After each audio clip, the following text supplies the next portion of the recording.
અગત્યના સમાચાર વડોદરામાં પીએમ નરેન્દ્ર મોદીના રોડ શોમાં બંદોબસ્તમાં ફરજ બજાવતા હોમગાર્ડનું સરકારની બેદરકારીને કારણે અવસાન. હોમગાર્ડના પરિવારજનોને રૂપિયા 1 કરોડની સહાય રાશિ આપવા બાબત. વડોદરા શહેર નજીકના લક્ષ્મીપુરા ગામમાં રહેતા 29 વર્ષના નિતેશભાઈ ઝરિયા હોમગાર્ડમાં ફરજ બજાવતા હતા.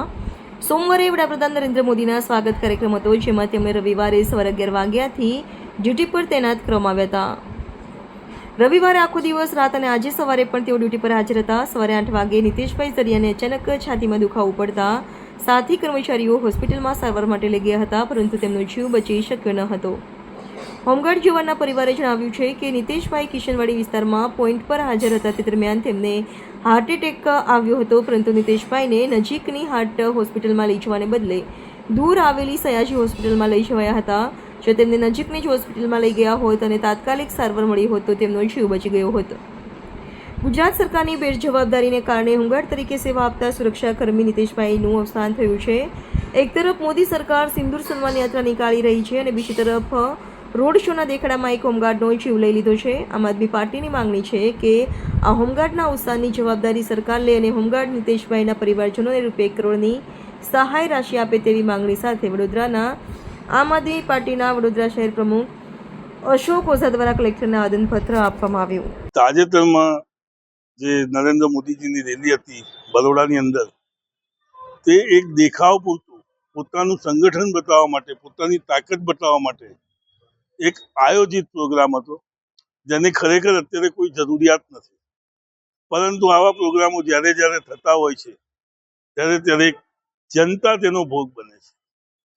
આજે એક હોમગાર્ડ જે માત્ર 300 કે 400 રૂપિયામાં 12 કલાકની નોકરી કરતું હોય અને તેને ભીડભાડની અંદર એટેક આવે અને નજીકમાં હોસ્પિટલ હોવા છતાં તેને કોઈ પણ જાતની એમ્બ્યુલન્સની સગવડ ના મળી, આ ભીડભાડની અંદર એને દૂર લઈ જવા પડે એસએસજી હોસ્પિટલ સુધી, અને તે દરમિયાન એમનું મૃત્યુ થયું. હકીકત એ છે કે બેન્કર્સ હોસ્પિટલ ફક્ત ત્યાંથી 200 કે 500 મીટર પર જ હતી, તો ત્યાં તેમને કેમ ન લઈ જવાયા? આટલા કરોડો અબજો રૂપિયાનો ખર્ચો જો મોદીજી પાછળ થતો હોય તો એક આમ જનતા જે મરવા પડી હોય તેને 200 મીટર પર કે 500 મીટર પર પ્રાઇવેટ હોસ્પિટલ હોવા છતાં એસએસજીમાં કેમ મોકલવામાં આવ્યા?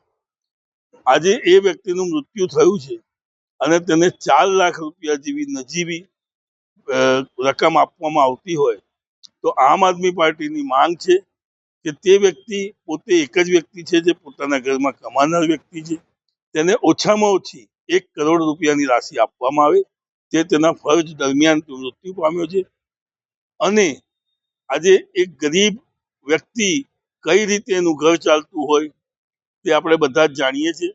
એટલે આમ આદમી પાર્ટી હંમેશા આ લોકોની સાથે છે અને જો એમને આ રકમ નહીં આપવામાં આવે તો અમે ગાંધી ચિહ્ને જઈ આગળ બી ધરણા કે કંઈ પણ પ્રોગ્રામ. આજ રોજ આમ આદમી પાર્ટી વડોદરા શહેર દ્વારા જે રીતે ઓપરેશન સિંદૂરની જે રેલી કાઢવામાં આવી હતી, માનનીય પ્રધાનમંત્રી મોદી સાહેબની રેલીની અંદર ફરજ દરમિયાન જે હોમગાર્ડ જવાન નિતેશ ઝારિયાનું જે હાર્ટ એટેકના કારણે મૃત્યુ થયું છે, ત્યારે અમારી માંગ છે કે આ એક ગરીબ પરિવારનો દીકરો હતો.